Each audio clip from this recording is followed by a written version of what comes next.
الله وبركاته. الحمد لله رب العالمين والعاقبة للمتقين والصلاة والسلام على سيد الأنبياء والمرسلين أما بعد فأعوذ بالله من الشيطان الرجيم بفضل وبركة بسم الله الرحمن الرحيم. میرے پیارے آقا صلی اللہ علیہ وآلہ وسلم کے پیارے دیوانوں، یہ مہینہ ذی القعدہ کا مہینہ یعنی یہ مہینے کے بعد حج کا مہینہ آ رہا ہے، ذی الحجہ کا مہینہ، اور یہ مہینہ عید الفطر کے مہینے کے بعد یعنی شوال کے بعد یہ بیچ والا مہینہ ہے. اور اس سال حج کرنے جانے والے، مکہ مدینہ جانے والے، حاجی بننے والے، اور اس مہینے میں سینکڑوں مسلمان عمرہ کے ذریعے مکہ مدینہ کی زیارت کرنے روانہ بھی ہو چکے ہوں گے. اور آنے والے مہینے یہ مہینہ پورا ہوتے تو کئی پلین اور کئی فلائٹیں مکہ مدینہ کی طرف روانہ ہو جائیں گی. میرے پیارے اسلامی بھائی، آج جمعہ کا مبارک دن، ہم بھی اللہ کی بارگاہ میں دعا کرتے ہیں کہ اللہ ہم سب کو جیتے جی مکہ مدینہ دیکھنا نصیب فرمائے. اور آئیے اس کلام کو سماعت فرمائے کہ انشاءاللہ آج جمعہ کا دن ہے، اور جمعہ کے دن میں ایک گھڑی ایسی ہوتی ہے جس میں اللہ تبارک و تعالیٰ دعائیں قبول فرماتا ہے. تو شاعر نے کیا کہا؟ میرے ساتھ مل کر درود و سلام پڑھیے صلی اللہ علیہ رسول اللہ وسلم یا حبیب اللہ.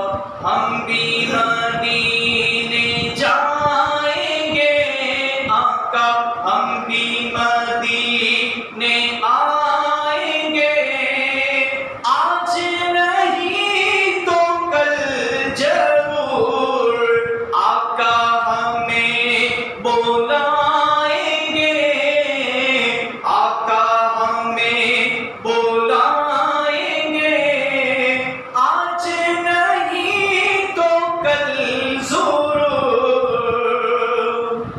دل میرا بے قرار ہے، غم دل پہ بے شمار ہے، رنج و الم بتائیں گے، رنج و الم بتائیں گے، آج نہیں تو کل ضرور.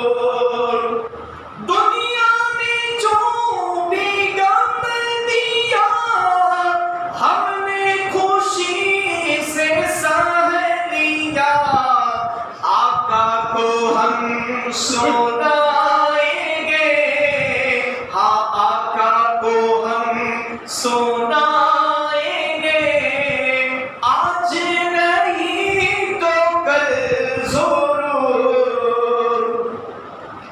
جو کچھ بھی مانگنا ہے وہ آقا سے مانگ لیں گے ہم، مانگی مراد پائیں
انجم مدینے جائیں گے، آقا ہمیں بلائیں گے، ہم سب مدینے جائیں گے، نعتیں انہیں سنائیں گے، آج نہیں تو کل ضرور ہم بھی مدینے جائیں گے، آج نہیں تو کل ضرور۔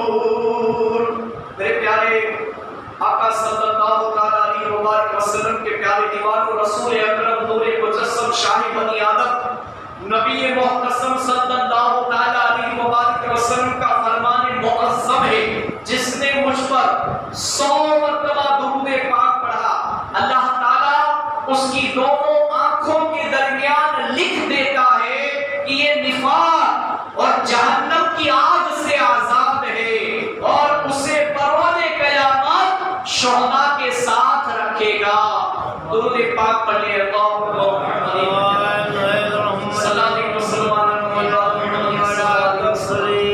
آج ہم سنیں گے ماہ ذوالقعدہ کے بارے میں، یعنی یہ جو مہینہ شروع ہوا ہے، آج پہلا چاند ہے۔ اب یہ مہینے میں کیسے کیسے واقعات ہوئے، یہ مہینہ ہمیں کیسے گزارنا ہے، یہ مہینے میں کون سی عبادت کرنی ہے، اس کے بارے میں سنیں گے۔ یہ پہلا مہینہ ہے جس میں جنگ و قتال حرام ہے، یعنی اس میں جنگ وغیرہ لڑائی جھگڑا منع فرمایا ہے۔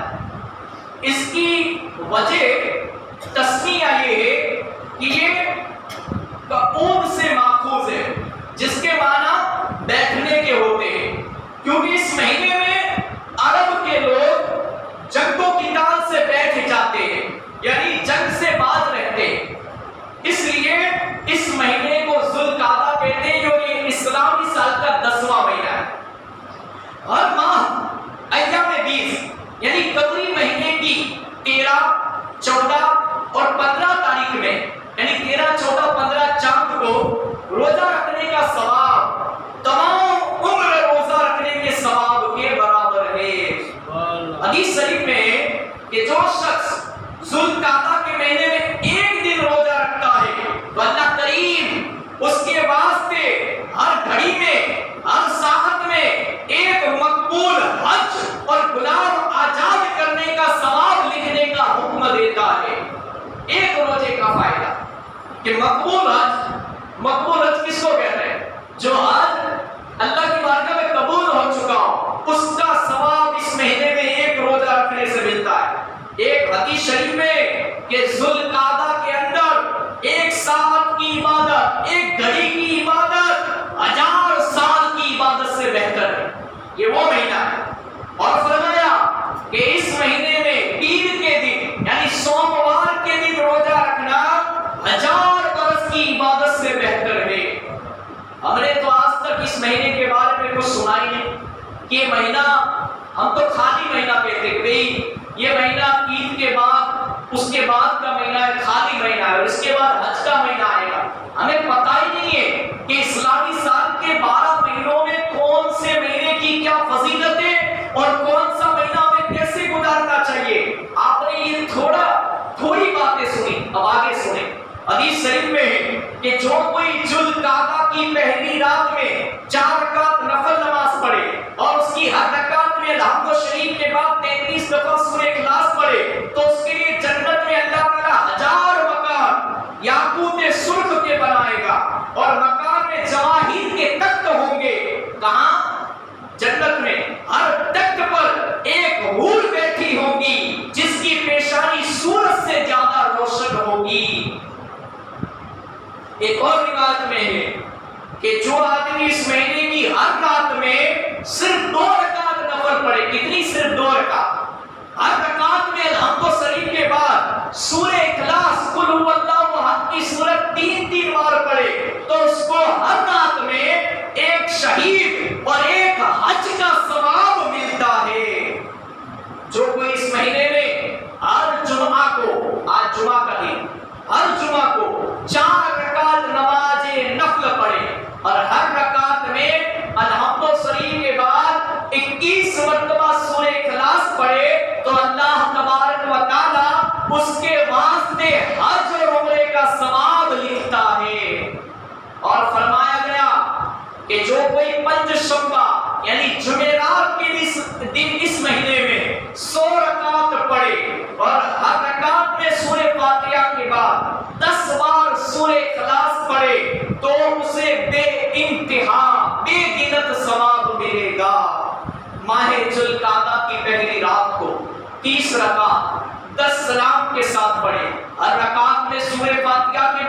سورہ زلزال ایک بار پڑھے، بعد سلام کے سورہ نبا 30ویں پارے کی پہلی سورت ایک مرتبہ پڑھے، ذوالقعدہ کی 9ویں تاریخ کو یعنی 9ویں رات جو چاند ہوتی، ترقی درجات کے واسطے اللہ ترقی درجات اس کے واسطے 2 رکعت نفل پڑھے، اور دونوں میں سورہ فاتحہ کے بعد سورہ مزمل پڑھے، اور سلام کے بعد سورہ یاسین شریف کا ورد کرے۔ اس مہینے کی آخر میں چاشت کے بعد 2 رکعت نفل پڑھے، اور ہر رکعت میں سورہ قدر 3 مرتبہ پڑھے، انا انزلنا فی لیلۃ القدر کی سورت، اور سلام کے بعد 11 بار درود شریف اور 11 بار سورہ فاتحہ پڑھ کر سجدہ کرے، اور جناب الہی میں دعا مانگے تو جو کچھ مانگے گا انشاءاللہ ملے گا۔ اب سنیں اس مہینے کی یہ نفل نماز ہے، اب اس مہینے کے وظائف سنیں، یہ مہینے میں ہمیں کیا کیا پڑھنا ہے۔ سورہ آل عمران کی 2 آیت، اللہ لا الہ الا هو الحی القیوم، روزانہ 600 بار دن بھر میں کسی بھی وقت پڑھے۔ 2 رکعت صلاۃ الحاجات رات کو سونے سے پہلے، درود ہجری صلی اللہ علیہ حبیبہ محمد و آلہ وبارک وسلم، یا کوئی بھی درود شریف روزانہ آدھا گھنٹہ دن بھر میں کسی بھی وقت پڑھے، اور ماہ ذوالقعدہ میں 3 روزے رکھے اس مہینے میں، پورے ماہ میں روزانہ عشاء کی نماز کے بعد 2 رکعت نفل نماز شکرانہ پڑھے، ہر رکعت میں سورہ فاتحہ کے بعد 3 بار سورہ اخلاص پڑھے۔ اب سنیں، یہ تو وظائف تھے، ذوالقعدہ کے مشہور واقعات اس مہینے میں کیسے کیسے واقعات ہوئے۔ اس ماہ کی پہلی تاریخ کو اللہ تعالیٰ نے سیدنا موسیٰ کلیم اللہ علیہ السلام کو کتاب دینے کے لیے 30 راتوں کا وعدہ فرمایا تھا، 30 راتوں کا وعدہ فرمایا تھا۔ کب؟ اس ماہ کی پہلی تاریخ کو اللہ تبارک و تعالیٰ نے سیدنا موسیٰ علیہ السلام پر جو کتاب نازل ہوئی اس کے لیے 30 راتوں کا وعدہ اس مہینے کی پہلی تاریخ کو فرمایا۔ اسی مہینے کی 5ویں تاریخ کو سیدنا حضرت ابراہیم علیہ السلام اور سیدنا حضرت اسماعیل علیہ السلام نے کعبۃ اللہ شریف کی بنیاد رکھی، یعنی نئے سرے سے کعبے کی تعمیر کا کام جب شروع ہوا تو سب سے پہلا پایا جس کو کھودنے کا بولتے پایا، بنیاد سب سے پہلی رکھی تھی۔ باپ اور بیٹے دونوں اللہ کے نبی تھے۔ اسی مہینے کی 14ویں تاریخ میں اللہ تبارک و تعالیٰ نے سیدنا حضرت نوح علیہ السلام کو مچھلی کے پیٹ سے نکالا تھا، کہہ دو سبحان اللہ۔ تو یہ مہینے کی جو 14واں چاند آتا ہے نا، اس دن اللہ تعالیٰ نے جو مچھلی حضرت نوح علیہ السلام کو مچھلی کے پیٹ سے نکالا تھا۔ ہم نے یونس علیہ السلام کا واقعہ تو سنا ہے کہ حضرت یونس علیہ السلام کو مچھلی نکل گئی تھی، مگر حضرت نوح علیہ السلام کو بھی مچھلی کے پیٹ سے نکالا گیا تھا۔ یہ واقعہ کتابوں میں موجود ہے مگر ہمارے پاس پڑھنے کے لیے وقت نہیں ہے۔ میرے پیارو، یہ مختصر میں نے آپ کے سامنے اس مہینے کی فضیلت بیان کی۔ اب ہم سے جتنا ہو سکے اتنا عمل کرنے کی کوشش ضرور کرنا، ایسا نہ ہو کہ ایک کان سے نکال دے ایک کان سے سنے۔ اور اگر یہ ساری باتیں بیان کی گئی اور اتنی ساری نفل نماز نہیں پڑھ سکتے تو میں آپ کو دعوت دیتا ہوں کہ میرے پیارو، رمضان الوداع ہو چکا، اس کے بعد ایک مہینہ بھی گزر چکا، اب یہ مہینہ ذوالقعدہ کا مہینہ، اب آئے گا بقر عید کا مہینہ جسے حج کا مہینہ کہتے۔ میرے پیارو، اللہ کا گھر ویران نہ کرے، اللہ کے گھروں کو آباد رکھے، اور کم از کم آپ تہجد نہیں پڑھ سکتے، اشراق، چاس، اقوابین نہیں پڑھ سکتے، راتوں کی نفل نمازیں نہیں پڑھ سکتے، دنیا میں روزی روٹی کمانے کی وجہ سے، محنت مزدوری کرنے کی وجہ سے، تو میرے پیاروں گرمی کی وجہ سے تو کم از کم 5 وقت کی تو نماز پڑھ سکتے ہو نہیں یار؟ کیونکہ نماز مسلمانوں پر فرض ہے۔ جس طرح ہم اٹھتے ہیں تو صبح میں چائے ناشتہ چاہیے، دوپہر میں کھانا چاہیے، شام کو چائے چاہیے، رات کو کھانا چاہیے، 8 گھنٹے کی، 6 گھنٹے کی، 12 گھنٹے کی، 10 گھنٹے کی لوگ نیند لیتے، سوتے۔ تو میرے پیاروں، اس اسی طرح سے ہمیں نماز بھی ہم پر فرض ہے۔ جو رب ہمیں روزی دیتا ہے اس نے خالی ہمیں کھانے پینے اور سونے کے لیے، دنیا کی دولت کمانے کے لیے، عیش و آرام کے لیے دنیا میں نہیں بھیجا، ایک مقصد کے لیے بھیجا ہے۔ حلال روزی کمانا عبادت، ماں باپ کی خدمت کرنا، بیوی بچوں کی پرورش کرنا عبادت، مگر ساتھ ہی ساتھ میں میرے پیاروں نماز فرض ہے۔ نماز کسی بھی حالت میں معاف نہیں ہے۔ یہ فضیلت بیان کرنے کا میرا مقصد ہی یہی تھا کہ نفل نماز کی اتنی فضیلتیں بیان کرو تاکہ لوگوں کے دلوں میں فرض نماز کی محبت پیدا ہو جائے۔ اور یاد رکھنا کہ نفل نماز کی اتنی فضیلت ہے کہ اللہ کبھی حج کا ثواب عطا فرماتا ہے، کبھی عمرے کا ثواب عطا فرماتا ہے، کبھی جنت میں محل عطا فرماتا ہے سونے کا، چاندی کا۔ تو جو 5 وقت کی نماز پڑھے گا اللہ تعالیٰ اس کی بخشش و مغفرت فرما کے پوری جنت عطا فرما دے گا۔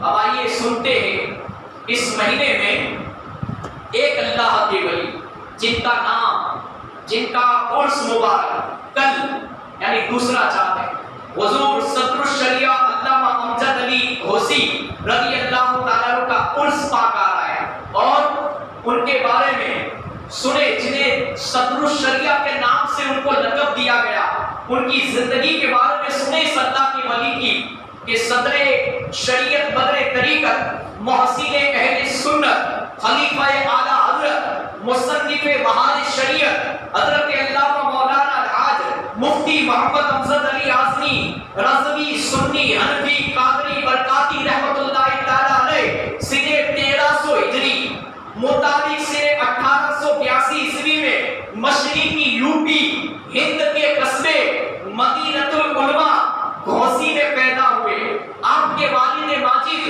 حکیم جمال الدین رحمت اللہ تعالیٰ علیہ اور دادا حضور خدا بخش رحمت اللہ علیہ فن طب کے ماہر تھے، یعنی حکیم تھے۔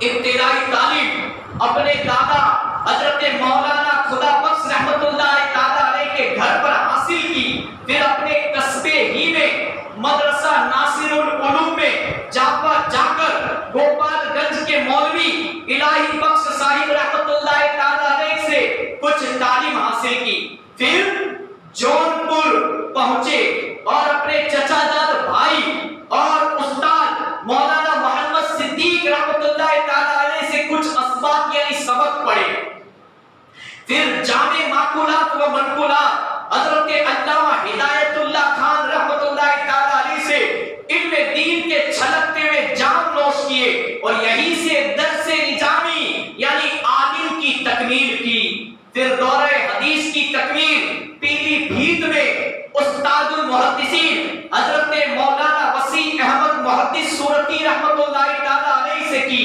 حضرت محدث سورتی رحمت اللہ علیہ نے اپنے ہونہار شاگرد کو کی عبقری یعنی اعلیٰ صلاحیتوں کا اعتراف ان الفاظ میں کیا کہ مجھ سے اگر کسی نے پڑھا تو امجد علی نے، یعنی استاد خود اپنے شاگرد کی تعریف کرے تو اس کے لیے بہتر ہوتا ہے۔ صدر الشریعہ بدر الطریقہ علیہ رحمت اللہ کبھی نے طلب علم دین کے لیے جب مدینۃ العلماء گھوسی سے جونپور کا سفر اختیار کیا، ان دنوں سفر پیدل یا بیل گاڑیوں پر ہوتا تھا، چنانچہ راہ علم کے عظیم مسافر صدر الشریعہ رحمت اللہ تعالیٰ علیہ مدینۃ العلماء گھوسی سے پیدل سفر کر کے اعظم گڑھ آئے، پھر یہاں سے اونٹ گاڑی پر سوار ہو کر آپ رحمت اللہ تعالیٰ علیہ جونپور پہنچے۔ صدر الشریعہ بدر الطریقہ حضرت علامہ مولانا مفتی محمد امجد علی اعظمی علیہ رحمت اللہ کبھی کا حافظہ یعنی یاد شکتی بہت مضبوط تھی۔ حافظے کی قوت، شوق و محنت اور ذہانت کی وجہ سے تمام طلبہ سے بہتر سمجھے جاتے تھے۔ ایک مرتبہ کتاب دیکھنے یا سننے سے برسوں تک ایسی یاد رہتی جیسے ابھی ابھی دیکھی یا سنی ہے۔ 3 مرتبہ کسی عبارت کو پڑھ لیتے تو یاد ہو جاتی۔ ایک مرتبہ ارادہ کیا کہ قافیہ کی عبارت زبانی یاد کی جائے تو فائدہ ہوگا، تو پوری کتاب ایک ہی دن میں یاد کر لی۔ یہ اللہ کے ایسے ولی تھے۔ میرے پیارے اسلامی بھائیوں، کہ جن کا مزار شریف بھی وہاں پر موجود ہے اور کل ان کا مبارک عرس بڑی شان و شوکت کے ساتھ وہاں پر یوپی میں منایا جائے گا، تو ہمیں بھی چاہیے کہ ایسے اللہ تبارک و تعالیٰ کے پیارے ولی جن کی ہم یاد منائے اور ان کی بتائی ہوئی باتوں پر، ان کے نقش قدم پر چلنے کی کوشش کریں، کیونکہ ہم نے سنا ہے کہ اللہ اللہ کرنے سے اللہ نہ ملے، اللہ والے ہیں جو اللہ سے ملا دیتے ہیں۔ تو میرے پیارے اسلامی بھائیوں، آج کے لیے اتنا کافی ہے۔ اللہ تبارک و تعالیٰ کی بارگاہ میں دعا ہے اللہ تعالیٰ میں کہنے سننے سے زیادہ عمل کرنے کی توفیق عطا فرمائے، بیان کی غلطیاں اور تمام گناہ معاف فرمائے۔ اللہ ہم سب کو عمل والی زندگی اور ولیوں سے سچی محبت نصیب فرمائے، آمین بجاہ نبی الکریم صلی اللہ تعالیٰ علیہ وسلم۔